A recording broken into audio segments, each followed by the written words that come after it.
Pourquoi Ibrahim Traoré équivaut à Thomas Sankara, tout comme Ruto à Kadhafi? Pour oser prononcer une affirmation aussi audacieuse que le titre de cette vidéo, il faut avoir été témoin d'un éventail de ressemblances frappantes entre ces icônes du passé africain et leurs homologues modernes.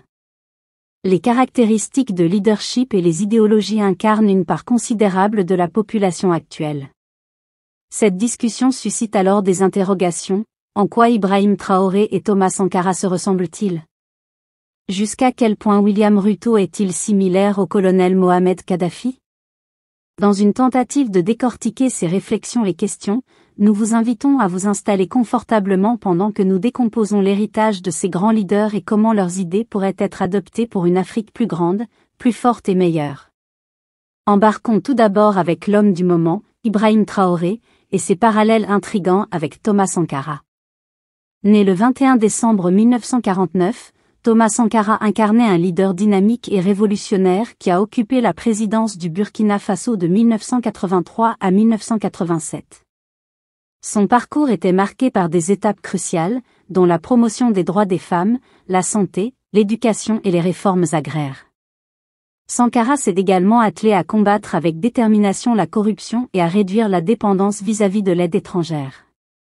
Cependant, sa mort prématurée et entourée de controverses le 15 octobre 1987 a suscité des débats incessants et des enquêtes, certains insinuant que son ancien ami et collègue, Blaise Compaoré, aurait joué un rôle dans ce dénouement.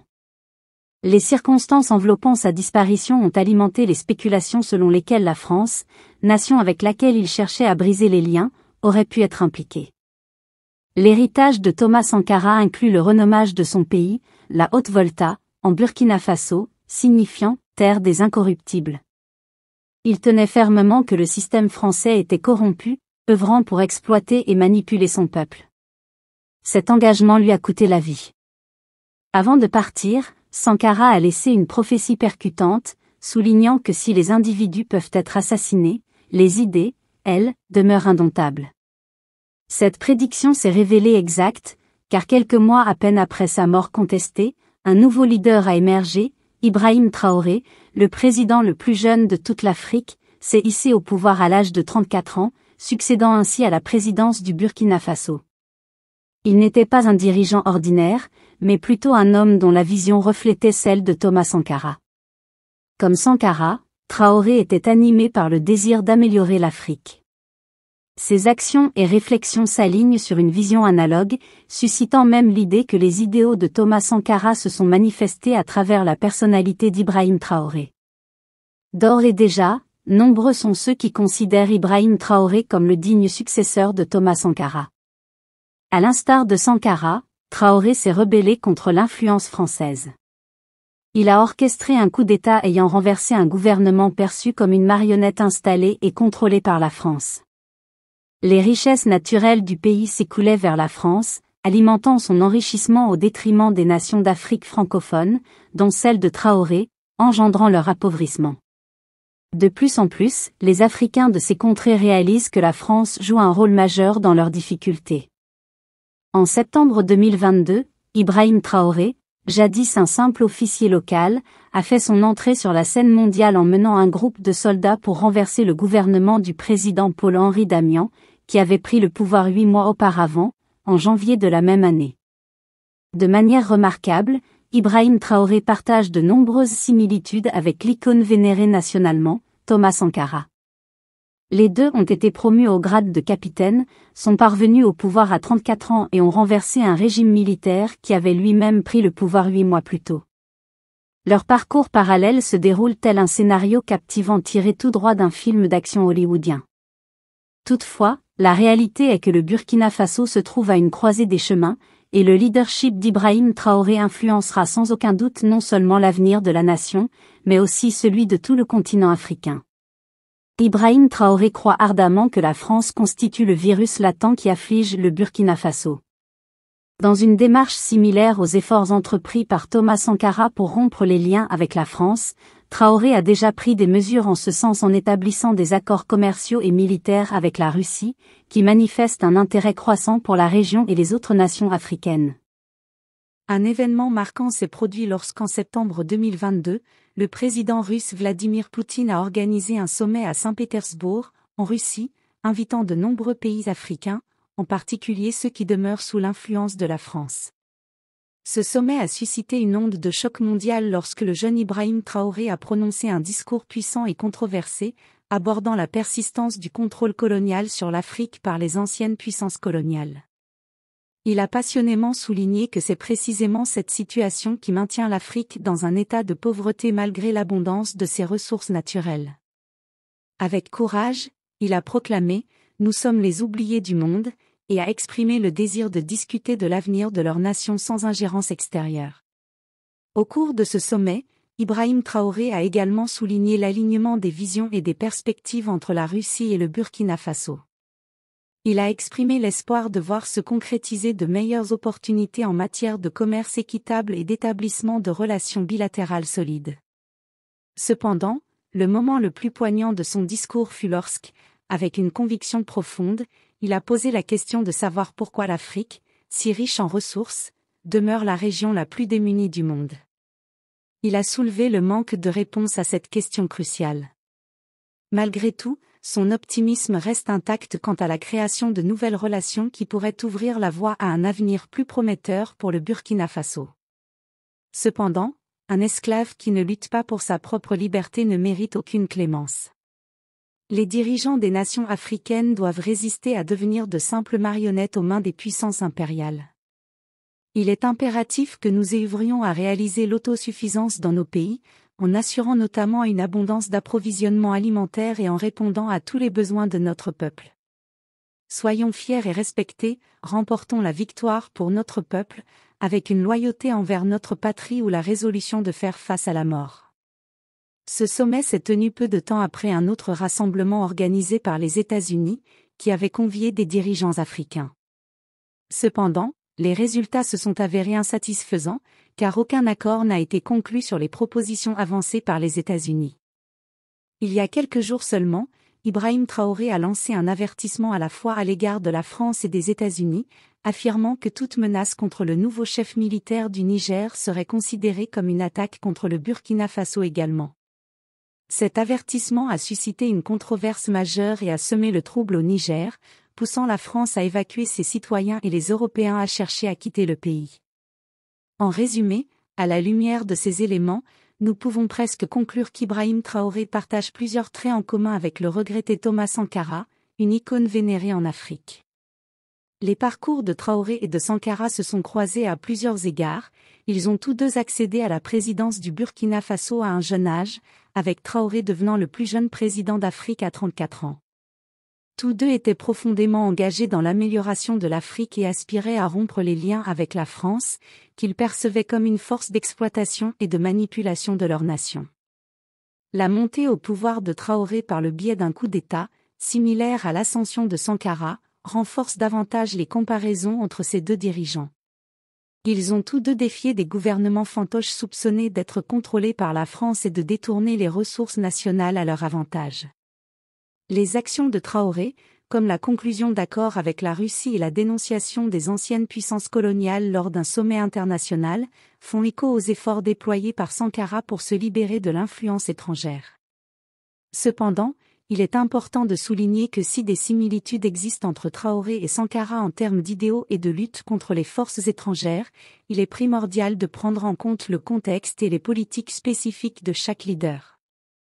Une analyse approfondie et une évaluation des actions et politiques de Traoré seraient nécessaires pour dresser un portrait plus complet de ses similitudes avec Thomas Sankara. Abordons à présent le dossier de William Ruto et du colonel Mohamed Kadhafi. Mohamed Kadhafi est souvent perçu comme un dictateur controversé, soupçonné d'avoir soutenu le terrorisme à travers des attentats à la bombe. Cependant, il ne faudrait pas négliger son aspect visionnaire. En effet, il s'est opposé aux grandes puissances, a plaidé en faveur des nations marginalisées et a promu une Afrique unifiée avec un gouvernement, une monnaie et une armée communs. Après le décès de Kwame Nkrumah en 1972, Kadhafi est devenu le principal partisan du panafricanisme, contribuant finalement à la création de l'Union africaine que nous connaissons aujourd'hui. Depuis la mort controversée de Kadhafi, aucun dirigeant africain n'a autant milité pour l'unité africaine que le président kényan William Ruto. Ces déclarations audacieuses suscitent des spéculations quant à son potentiel pour être le prochain leader à unifier l'Afrique sous une même bannière. L'Union africaine, instaurée en 2002 pour remplacer l'Organisation de l'Unité africaine, visait à promouvoir un continent plus uni. Bien qu'elle ait réalisé des avancées en matière de coordination économique et politique, elle peine encore à trouver des solutions africaines aux problèmes du continent et à instaurer une véritable unité. Cependant, il y a de l'espoir avec des leaders tels que le président Ruto, qui pourraient conduire l'Afrique vers un avenir meilleur. Explorons les possibilités d'une Afrique plus unie et discutons des mesures que nous pouvons prendre pour transformer cette vision en réalité. Alors que l'Union européenne lutte contre la désunion due à des différences linguistiques, culturelles et géographiques, l'Afrique, en tant que continent ayant enduré le colonialisme et l'impérialisme occidental, a besoin d'un leadership résolu à défendre sa cause. Fort de l'héritage de leaders tels que Kwame Nkrumah et Mohamed Kadhafi, il est essentiel que des leaders visionnaires comme le président Ruto s'engagent à avancer, poursuivant la lutte pour l'unité et la prospérité du continent.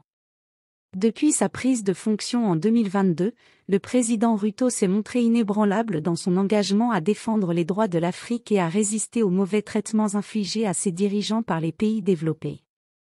Il s'est affirmé en tant que défenseur éminent du continent, guidant les nations dans la résolution des déséquilibres causés par leurs homologues occidentaux. De manière significative, les experts ont établi des parallèles entre les discours du président Ruto et ceux de panafricanistes éminents tels que Kwame Nkrumah et Mohamed Kadhafi, tous deux visionnant les États-Unis d'Afrique. Lors d'un sommet récent en Afrique du Sud, le président Ruto a exhorté passionnément le continent à réembrasser le panafricanisme et à exprimer sa vive protestation contre les puissances étrangères qui maltraitent l'Afrique. Ces paroles ont été saluées par d'autres leaders, déclenchant des ovations debout. Le président Ruto a exprimé sa préoccupation face à l'érosion de la souveraineté et des droits individuels des plus de 50 États africains. Il a remis en question la nécessité de leur participation à des sommets comme celui entre l'Afrique et les États-Unis à Washington DC, où il pourrait désigner un représentant pour parler en leur nom. Essentiellement, le président Ruto s'est imposé comme le fer de lance du mouvement pour l'unité africaine. Il défend avec passion que les dirigeants africains soient traités avec le respect et la dignité qu'ils méritent sur la scène mondiale. Il s'engage en faveur de la coopération équilibrée avec les puissances étrangères, travaillant de concert pour trouver des solutions aux défis du continent. Il a spécifiquement mis en lumière des incidents tels que le stationnement des dirigeants africains dans un bus lors des funérailles de la reine Elisabeth au Royaume-Uni, alors que les dirigeants des pays développés utilisaient leurs véhicules officiels. Il a trouvé ce traitement dégradant et vise à remodeler l'image de l'Afrique en une vision plus précise et ambitieuse. En résumé, le président Ruto incarne véritablement le champion de l'Afrique, plaidant pour le respect et la dignité dans ses interactions mondiales. Il lutte pour des conditions équitables dans les prêts aux pays en développement et œuvre à éliminer l'image négative de l'Afrique. Il met en avant la nécessité de réformes au sein du Conseil de sécurité des Nations Unies pour mieux représenter les intérêts africains et répondre à leurs besoins.